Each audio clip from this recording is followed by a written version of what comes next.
бірақ сол өз денсаулығы үшін мен ішпеген дәрім қалмаған негізінде.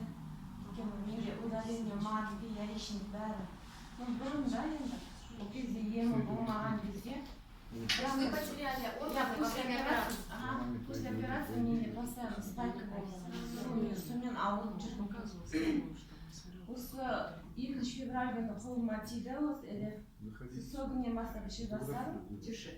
Мен өйткені оның алдын тек немен жүретінмін, запормен да. Запор, мен постоянно ішекті тазалап жүремін. Мен онсыз өмір сүре алмайтындай болатын. Клизма делала? Клизма. Күніге клизма менде. Бір ай бойы екінші клизмада шаршағанмын. Сөйтіп, енді не істесем болады деп жүргенде жаңағы элевті естідім да, сразу алдым оны. Алдым да іше бастадым.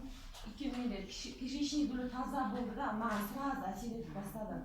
Где-то 2-3 күннен кейін менде уже құрт түсті.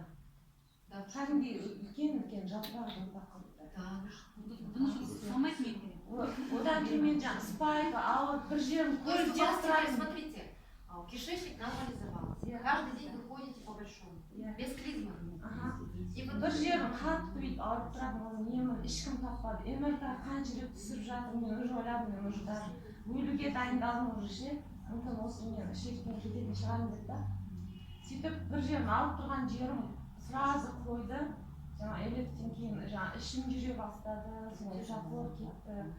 Жүрегім ауыратын, запор қатты, ішім ісіп кететін. Сол іскем кетті, сосын жүрегім ауыратын. В общем, вы себя сейчас хорошо чувствуете? Я, мне кажется, өзім өте жақсы сезінемін. Мен 20 күн ғана болды, 19 күн болды. Посмотрите, ішінде. Спасибо. Бір капсуладан? Жоқ, мен